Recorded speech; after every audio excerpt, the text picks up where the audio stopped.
BHK independent house spot payment ఆప్షన్లో కేవలం 25 లక్షలు మాత్రమే, అది కూడా 183 గజాల భూమిలో. నమస్తే రేవంత్. నమస్తే అండి. రేవంత్, గత 4-5 రోజులుగా సోషల్ మీడియాలో ఒక దిగ్భ్రాంతి కలిగించే వార్త నిజంగా మనసుని చాలా కలిచివేసింది. మన తెలుగు రాష్ట్రాలకు చెందిన అమ్మాయి, కర్నూలుకి చెందిన జాహ్నవి కందుల అనే అమ్మాయి అమెరికాలో రోడ్డు ప్రమాదంలో మృతి చెందడం, ఆ ప్రమాదానికి కారణమైనటువంటి ఆ పోలీస్ ఆఫీసర్ ఎవరైతే ఉన్నారో ఆ అమ్మాయి మరణం పట్ల కూడా చాలా చులకనగా మాట్లాడడం అనే విషయం నిజంగా యావత్ దేశాన్నే దిగ్భ్రాంతికి గురి చేసింది. అండ్ ఈ విషయం అటు నేషనల్ మీడియాలో ఇటు సోషల్ మీడియాలో పెద్ద ఎత్తున డిస్కషన్కి వచ్చింది. అసలు ఏం జరిగింది జాహ్నవి కందుల విషయంలో అమెరికాలో సియాటిల్ అనే ప్రాంతంలో? సార్, ఈ పర్టిక్యులర్ యాక్సిడెంట్ అనేది 6 months బ్యాకే జరిగిందండి. ఈ 6 months బ్యాక్ అంటే అరౌండ్ జనవరి టైంలో జరిగినటువంటి ఒక రోడ్ యాక్సిడెంట్. అది ఒక petrol vehicle, police petrol vehicle high speed తోటి ఒక కేసు విషయంలో ఒక హై స్పీడ్ తోటి వెళ్తున్నారు. యాక్చువల్గా డ్రైవ్ చేసి అండ్ యాక్సిడెంట్ చేసింది మాత్రం కెవిన్, అండ్ కామెంట్స్ చేసింది డానియల్ అని ఒక vice president of this police club, Seattle police క్లబ్కి సంబంధించి is a vice president. So Daniel ఒక యాక్సిడెంట్ చేయడం తోటి, that was very brutal accident. Actually ఈ కేసు అనేది ఒక యాక్సిడెంట్గానే ఉండుండేది సార్. అంటే ఆ జాహ్నవి అనే అమ్మాయి ఒక యాక్సిడెంట్లో చనిపోయిన ఒక రకంగానే ఈ కేసు ఉండిపోయేది. కానీ ఈ డానియల్ అనే పోలీస్ ఆఫీసర్ చేసినటువంటి ఒక కామెంట్స్ అదొక మర్డర్ అనే ఫీలింగ్ని క్రియేట్ చేసింది. సార్, ఆ పర్టిక్యులర్ వీడియోని చూసిన తర్వాత ప్రతి ఒక్క భారతీయుడి రక్తం మరిగిపోయి ఉంటుంది సార్. సార్, ఆ అమ్మాయి ఒక కష్టమైన పరిస్థితి సార్. ఇక్కడ మన భారతదేశం నుంచి పేరెంట్స్ అందరూ ఎన్నో కళలతోటి వాళ్ళ జీవితకాలం సంపాదించిన డబ్బులన్నిటిని కూడా అమెరికాకి వాళ్ళ కాలేజెస్కి డబ్బుల్ని ఫీజుల రూపంలో పే చేసి వాళ్ళ పిల్లల్ని అక్కడికి పంపించి వాళ్ళకి ఒక అందమైన జీవితం ఉంటుంది అని చెప్పేసి ఎన్నో ఊహలతోటి ఎన్నో కళలతోటి ఇక్కడి నుంచి పేరెంట్స్ పంపిస్తూ ఉన్నారు. అక్కడికి కూడా అలానే ఈ అమ్మాయి కూడా వెళ్ళింది. ఎంతోమంది భారతీయులు కూడా మన దేశం నుంచి అక్కడికి వెళ్తూనే ఉన్నారు. సార్, రీసెంట్గా జరిగిన యాక్సిడెంట్లో చనిపోయిన అమ్మాయి వయసు కూడా చాలా చిన్నది, గట్టిగా 26 సంవత్సరాలు మాత్రమే. అక్కడ యాక్సిడెంట్ జరిగింది, చనిపోయింది. యాక్సిడెంట్స్ అనేవి ఎవరి చేతుల్లో ఉండవు, అవి జరిగిపోతూ ఉంటాయి. కానీ ఈ పర్టిక్యులర్ డానియల్ అనే వ్యక్తి చేసిన కామెంట్స్ మాత్రం, ఆ కామెంట్స్కి మాత్రం అందరూ చాలా బ్యాడ్గా ఫీల్ అయ్యారు. అది బేసిక్గా బాడీకి అక్కడ పోలీస్ ఆఫీసర్స్కి బాడీ క్యామ్స్ ఉంటూ ఉంటాయి. ఆ బాడీ క్యామ్లో రికార్డ్ అయినటువంటి ఆ వాయిస్ రికార్డ్ బయటికి పెట్టిందే పోలీస్ డిపార్ట్మెంట్. సో దానికి సంబంధించి ఇండియన్ కౌన్సిలేట్ ఇమ్మటే రియాక్ట్ అయ్యి వెంటనే ఆ సియాటిల్ గవర్నమెంట్కి లెటర్ రాసింది, ఈ పర్టిక్యులర్ పర్సన్ మీద ఇమీడియట్ యాక్షన్ తీసుకోమని. అసలు ఫస్ట్ ఇంత సీరియస్ అవ్వడానికి ఆయన ఏమన్నదాని గురించి ఒకసారి నేను చెప్పే ప్రయత్నం చేస్తాను. సార్, వాళ్ళకి ఒక రేసిజం ఉంది అంటే బేసిక్గా యూఎస్ అనగానే ఈ రేసిజం అనేది చాలా ఫేమస్. అది మన భారతదేశంలో ఉందో లేదో నాకు తెలియదు, కానీ అక్కడ మాత్రం వాళ్ళకి పెట్టింది పేరు జాతీయ అహంకారం. తెల్లోళ్ళు తెల్లోళ్ళు అనేది అది వాళ్ళ జన్మ హక్కులాగా ఫీల్ అవుతూ ఉంటారు. అక్కడ ఎటువంటి ఇంపార్టెన్స్ మన ఇండియన్ లైఫ్స్కి ఉంది అని చెప్పేసి ఈ సంఘటన చెప్తుంది సార్. ఒక రకంగా ఒక వెకిలి నవ్వుకుంటూ ఒక మన పోలీస్ ఆఫీసర్ ఫాస్ట్గా డ్రైవ్ చేసుకుంటూ వెళ్తే ఏ కార్కి హిట్ అయిపోయి ఒక అమ్మాయి ఎగిరి అవతల పడింది. She just 26 year old. ఆ అమ్మాయి లైఫ్కి ఏం వాల్యూ లేదు. గట్టిగా ఒక $11,000 ఒక చెక్ రాసి ఇసిరేయండి, ఆ అమ్మాయి లైఫ్కి ఇంత మించి వాల్యూ లేదని చెప్పి ఒక వెకిలి నవ్వుకుంటూ మాట్లాడాడు. ఆ అమ్మాయి ఒక సామాన్యురాలు, ఒక ఇండియను, ఏమీ చేయలేరు అనే మాటలతోటి వెకిలి నవ్వుతూ మాట్లాడడం అనే ఒక విషయాన్ని ఎవ్వరూ కూడా డైజెస్ట్ చేసుకోలేకపోయారు. సార్, మన దేశ సంస్కృతిలో చనిపోయిన వాళ్ళని మర్యాదించటం, వాళ్ళని అలా అది మన రక్తంలోనే ఉంది. కానీ ఒక చనిపోయిన వ్యక్తి పట్ల కూడా ఇట్లాంటి వెకిలి నవ్వు, ఈ చనిపోయిన వ్యక్తి పట్ల కూడా వీళ్ళకి ఏమీ లేదు, వాళ్ళ అంటే ఒక లైఫ్ని వీళ్ళకి దిక్కెవరు, వీళ్ళు ఎవరేం చేయలేరు, ఎవరు ఏం చేయలేరు అన్న విధంగానే ఇక్కడ వ్యాఖ్యలు జరిగాయి. అంటే ఒక జీవితాన్ని, ఒక మనిషి కంప్లీట్ లైఫ్ని మీరు ఒక చెక్ తోటి మీరు డిసైడ్ చేసేస్తారా? బేసిక్గా ఈ ఒక మాట భారతీయులందరినీ కూడా ఎంతో రకంగా ఇబ్బంది పెట్టేసింది. సార్, అన్నిటికంటే పెద్ద ప్రాబ్లం ఏంటి అని అంటే, సార్, ఆ అమ్మాయికి అలా జరిగింది. సార్, మనం ఆ యూనిటీ అండ్ డైవర్సిటీ అని నమ్మే ఒక దేశం మనది. ఐక్యంగా ఉంటేనే మనం గెలుస్తామన్న విషయాన్ని నమ్మే దేశం మనది. ఇట్లాంటి ఈ దేశంలో అందులో చనిపోయింది మన తెలుగింటి ఆడపడుచు అయినప్పుడు మన తెలుగు వాళ్ళు ఎంతవరకు రియాక్ట్ అవుతున్నారు? సార్, ఆ అమ్మాయికి న్యాయం జరగాలి అని అంటే మీరు రోడ్డు మీదకి వచ్చి నిరసనలు చేయనవసరం లేదు, ధర్నాలు చేయనవసరం లేదు, ఇక్కడికి వచ్చి బస్సులు తగలబెట్టాల్సిన అవసరం లేదు. ఈ సోషల్ మీడియాలో మీరు చేసే ఒక చిన్న కామెంట్ కూడా అక్కడ యుఎస్ ప్రభుత్వాన్ని కదిలిచివేసే అవకాశాలు మనకు ఉన్నాయి. ఒక చిన్న హ్యాష్‌ట్యాగ్ జస్టిస్ ఫర్ జాహ్నవి అనే ఒక వర్డ్ తోటే మనం అమ్మాయికి, ఆ అమ్మాయి కుటుంబానికి న్యాయం కలగజేసిన వాళ్ళం అవుతాం. ఈరోజు ఆ అమ్మాయి చావుని వాడు ఒక కుక్క చావుగా పరిగణించి వాడు ఒక నవ్వి వదిలేశాడు చూసారా? అది ఎంత బాధాకరం. అంటే ఇక్కడున్న తెలుగు వాళ్ళందరూ ఏం చేస్తున్నారు, మనతోటి వాళ్ళు, మనతో కలిసి బతికిన వాళ్ళు కూడా అదే యుఎస్లో బతుకుతున్నారు. సార్ ఇప్పుడు బేసిక్గా భారతీయుల మీద ఈ విచ్చలవిడితనం, ఈ కాల్పులు, వాళ్ళ లైఫ్స్ మీద లెక్క లేకపోవటం అనేది ఈ వెస్టర్న్ కంట్రీస్లో పెరుగుతూ ఉంది. మన వాళ్ళు అక్కడికి వెళ్ళి లక్షల రూపాయలు, దాదాపుగా సంవత్సరానికి 1,70,000 కోట్ల రూపాయలు భారతదేశానికి యుఎస్ లాంటి కంట్రీస్కి తీసుకెళ్ళి వాళ్ళకి ఫీజుల రూపంలో పే చేసి అక్కడ వాళ్ళు డబ్బులు సంపాదించి అక్కడ ప్రభుత్వానికి వాళ్ళు ట్యాక్సులు కట్టి అక్కడ వాళ్ళ ఎకానమీని గ్రో చేసి అక్కడ వాళ్ళ కంపెనీస్ని వాళ్ళని ఉద్ధరిస్తున్నాం. ఇన్ఫ్యాక్ట్ యుఎస్లో majority of the dominating positions, dominating idea contribution, ఈ నాలెడ్జ్ షేరింగ్ అంతా ఇండియన్స్ నుంచే వస్తోంది. ఇంతటి కాంట్రిబ్యూషన్ ఇస్తున్నటువంటి డామినేటింగ్ ఇండియన్స్ కి మనం ఏం సపోర్ట్ ఇస్తున్నాం? ఇందాక వీడియోలో మీరు ఒక మాట చెప్పారు, మన బ్రెయిన్స్ ని వాళ్ళకి ఎక్స్పోర్ట్ చేస్తాం, తీసుకెళ్లి వాళ్ళ చేతుల్లో పెడుతున్నాం. ఇట్లాంటి ఒక మంచి బ్రెయిన్ ఈ రోజు అక్కడ చనిపోయింది, అందులో మన తెలుగింటి ఆడపిల్ల.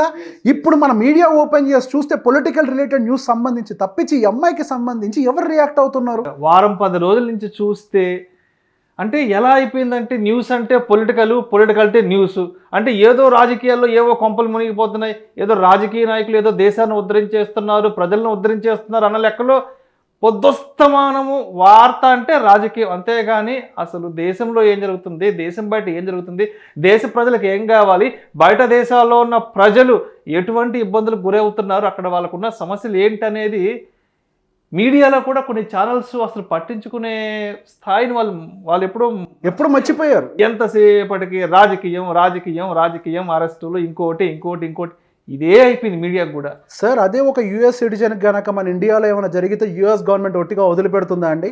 తుక్కు ర్యాక్ ఇండియా వాళ్ళని తుక్కు ర్యాక్ కొట్టి మరి మన వాళ్ళు ఏం చేస్తున్నారు? తలెత్తుకోనీయకుండా చేసేవాళ్ళు ఇండియాని. అదే కదా సార్ జరిగేది. ఇటువంటి కామెంటరీస్ ఇక్కడ జరుగుంటుంటే జీవితంలో తలెత్తుకునే పరిస్థితి తీసుకొచ్చేవాళ్ళు. ఇక్కడ మన వాళ్ళు ఏం చేస్తున్నారు? సార్ ప్రజల కోసం నాయకులు కానీ నాయకుల కోసం ప్రజలు కాదు. ఇప్పుడు నాయకులకు సమస్య వచ్చుండొచ్చు కాక, అది నాకు తెలియదు, అది సపరేట్ సబ్జెక్ట్. కానీ ఇక్కడ ఈ తెలుగు ప్రజలకు అక్కడ ఒక సమస్య వచ్చింది.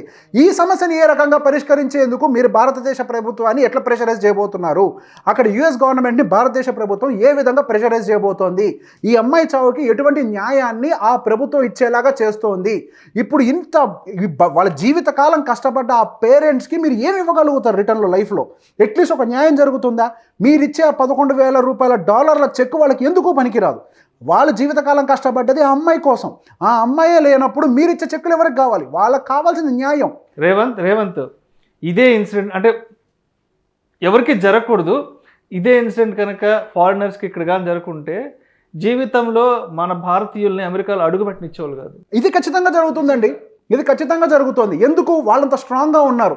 సార్ ఇప్పుడు ఫస్ట్ ఆ యూనిటీ అనేది మన ప్రజల్లో ఉండాలి. ఎంతమంది ప్రజలు దీనికి సంబంధించి రియాక్ట్ అవుతున్నారు sir?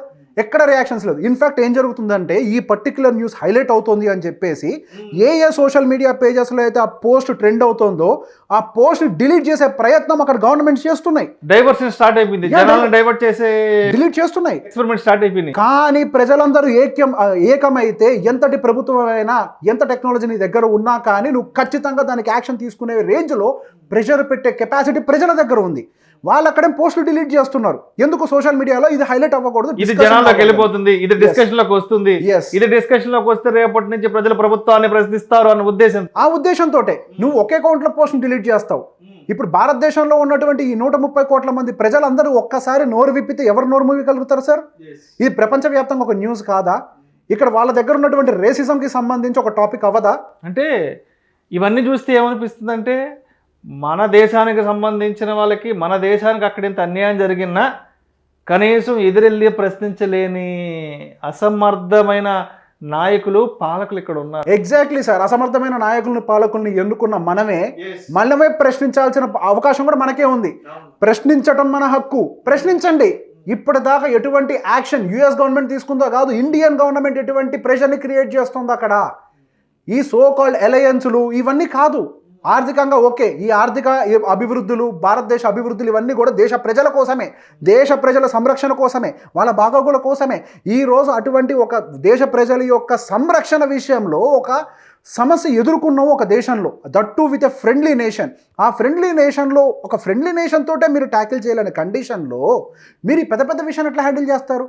Indian people should question these kind of situations. అడిగేవాడు లేకపోతే విచ్చలవిడితనం అనేది పెరిగిపోతూ అంటే ఉంటుంది. ఏమైపోయిందంటే భారతదేశంలో నిద్రలేస్తే రాజకీయాలు, ఆ పార్టీతో పొత్తు, ఈ పార్టీతో పొత్తు, ఆ పార్టీతో తెగదెంపులు, ఇదే అయిపోయింది. కానీ అసలు ప్రజల అవసరాలు ఏంటి, ప్రజలకు కావాల్సిన న్యాయం ఏంటి అని ఆలోచించే పద్ధతి అయితే ప్రస్తుతానికి లేదు సార్. నిద్ర లేస్తే ఎలక్షన్లు రాబోతున్నాయి, ఎవడి దగ్గరికి వెళ్ళి చేతులు కట్టుకోవాలి, ఎవరి దగ్గరికి ఏం చేయాలి, ఇదే ఆలోచన. సరే, ఏ నాయకులకైనా నిజమైన నాయకులను ప్రూవ్ చేసుకోవాలనుకున్నప్పుడు ఒక ప్రజలకి సమస్య వచ్చినప్పుడు ఆ సమస్యను పరిష్కరించే విధంగా అట్లీస్ట్ ఇప్పుడు కేవలం జాహ్నవి అనే కేసే కాదు, ఎంతో మంది భారతీయులు అక్కడ మనం రెగ్యులర్గా కేసులు వింటూనే ఉన్నాం, కాల్పుల్లో చనిపోతున్నారు, అదర్ కంట్రీస్ లో కూడా కాల్పులకు గురై చనిపోతున్నారు అని చెప్పి క్లబ్బుల్లో వింటూనే ఉన్నాం. దీనికి సంబంధించి మీరు ఎటువంటి కండిషన్స్ ని మెయింటైన్ చేస్తున్నారు, మీరు ఏం మాట్లాడుతున్నారు ఆ దేశాలతోటి, చచ్చింది ఎవరో ఒక్కళ్ళే అని చెప్పేసి మీరు కూడా అనుకుంటున్నారా? మీరు ఇంత నెగ్లిజెన్స్ తోటి ఉన్నారు కాబట్టి వాళ్ళకంత నోరు వచ్చింది, వాళ్ళు కూడా అంత నెగ్లిజెన్స్ తోటి బిహేవ్ చేస్తున్నారు. మన లైఫ్ వాళ్ళొక స్లేవ్ లాగా ట్రీట్ చేస్తున్నారు, వాళ్ళు మనం స్లేవ్స్ లాగా ట్రీట్ చేస్తున్నారు కాబట్టి వాళ్ళకంత విచ్చలవిడిగా రెసిషన్ తోటి మాట్లాడుతున్నారు మన మీద. మీరే స్ట్రాంగ్గా ఉంటే మన మీదకి మాట్లాడే వాళ్ళు ఎవరు? యుఎస్ సిటిజన్ ఇక్కడికి వస్తే అదేదో వజ్రాన్ని కాపాడినట్టు కాపాడుకుంటుంటాం. వజ్రాన్ని కాపాడుతారు. ఇంకొకటి చెప్తారు, విదేశీయుల పట్ల మనం చాలా మర్యాదగా ప్రవర్తించాలి. బయట దేశాల నుంచి మన దేశంకి ఏదైనా విహారయాత్రలకు వచ్చే విదేశీయుల పట్ల మనం వాళ్ళతో సంస్కార భావంతో ఉండాలి, వాళ్ళని చాలా బాగా ఓకే అంతా బాగానే ఉంది, అది మన సంస్కృతి. వాళ్ళని రిసీవ్ చేసుకోవాలి, వాళ్ళకి మంచి అతిథి మర్యాదలు సత్కారాలు చేయాలనేది మనకున్న పద్ధతి. మరి ఇదే విషయం మరి వాళ్ళకు ఉంటుందా? వాళ్ళకి ఆ సంస్కృతి లేకపోవచ్చు సార్. మనిషిని ఎవరినైనా కానీ కంట్రోల్ పెట్టండి, దేశాన్ని దేనైనా కానీ రెండే విధాలు, ఒకటి స్నేహం, రెండు భయం. ఈ రెండే విధాలతోటి. భయం అని అంటే యుద్ధం కాదు. ఇక్కడ భారతీయ ప్రజలందరూ ఏకమవుతారు, అక్కడ భారతీయుడికి ఏమైనా జరిగితే ఇది ప్రపంచవ్యాప్తంగా ఇష్యూ అవుతుంది, మన అందరిలో నానిపోతాము అని ఒక భయం చాలు. భయం క్రియేట్ చేయాలంటే గన్నే పట్టుకోవాల్సిన అవసరం లేదు, ఐక్యత చాలు. మన ఐక్యతతోటి భారతదేశంలో ఎన్నో సాధించుకున్నాం. ఎన్నో సంవత్సరాలు పాలించిన బ్రిటిషర్స్ని పంపించేసి మనం ఒక స్వతంత్రాన్ని సాధించుకున్నాం. ఇది కేవలం ఐక్యత అనేది మన భారతదేశంలోనే కాదు, ఎన్నో దేశాల్లో ఐక్యతతోటి సాధించినటువంటి విజయాలు ఎన్నో ఉన్నాయి. ఇక్కడ ఇప్పుడు ఇది ఒక జాహ్నవి అనే కేసే కాదు, ఇక మీదట ఏ భారతీయుడికి సంబంధించి కూడా ఇటువంటి పరిణామాలు ఎదురు కాకుండా ఉండాలి అని అంటే ఇప్పుడు భారతీయులు నోరిప్పాలి, ప్రభుత్వం కంటే ముందు భారతీయులందరూ నోరిప్పాలి. అయితే ఈ సంఘటన తర్వాత మరి అమెరికాలో ఉండే తెలుగు సంఘాలు కానీ లేదంటే ఇండియాకి సంబంధించినటువంటి అసోసియేషన్స్, తెలుగు సంఘాలు అంటే వీళ్ళందరూ ఎలా రియాక్ట్ అయ్యారు అండ్ వీళ్ళందరూ అక్కడ గవర్నమెంట్ని ఏ విధంగా క్వశ్చన్ చేశారు ఈ సంఘటనకు సంబంధించి? సార్ బేసిక్గా నేను చెప్పాను కదా సార్, అట్లీస్ట్ నాకు సంతోషకరమైన విషయం ఏంటి అని అంటే ఇక్కడ యూనిటీ ఉందో లేదో నాకు తెలియదు కానీ అట్లీస్ట్ అక్కడ ఉన్న ఇండియన్స్ వరకు అయితే ఆ యూనిటీ తోటి మెయింటైన్ చేస్తున్నారు. ఆ అమ్మాయికి సంబంధించి న్యాయం జరగడం కోసం లిటరల్గా వీధుల్లోకి ఎక్కే పోరాడుతున్నారు. ఇప్పుడు ఏదో మన దగ్గర ఇండియాలో ప్రస్తుతానికి నేషనల్ మీడియాలో, ఇన్ఫ్యాక్ట్ మనకి తెలుగు లోకల్ మీడియాస్లో అది పెద్ద సర్క్యులేట్ అవ్వకపోవచ్చు న్యూస్, కానీ ప్రస్తుతానికి నేషనల్ మీడియాలో కొంతవరకు డిస్కషన్ మాత్రమే స్టార్ట్ అయింది. కానీ మనం దానికి సంబంధించి నిజమైన యుద్ధాన్ని అయితే మనం చేయట్లేదు. అక్కడ భారతీయులు రోడ్డు ఎక్కితే అని చేస్తారు, ఎందుకనంటే అక్కడ మన సంఖ్య తక్కువ, కానీ ఆ సంఖ్యకి ఇక్కడ 100 కోట్ల జనాభాల ఆ ధైర్యం కూడా తోడైతే అప్పుడు భారతీయులు అనేవాళ్ళు ఎక్కడున్నా ధైర్యంగా ఉండగలుగుతారు. ఇక్కడ మీడియా నోరిప్పటం కాదు, ప్రజలు నోరిప్పాలి. దానికి సంబంధించి న్యాయం చేయాలి. Simple solution sir. న్యాయం జరగాలంటే మీరు రోడ్డు ఎక్కన అవసరం లేదు. Social media is a very powerful weapon. Social media can change anything. 100 కోట్ల మంది జనాభా ఒక్కసారి నోరు విప్పితే అది ఎంత పెద్ద ప్రభావం చూపిస్తుంది ప్రపంచం మీద అనే విషయాన్ని ఈ అమ్మాయి ఒక ఎగ్జాంపుల్ తోటే మనం ప్రపంచానికి చూపించాలి.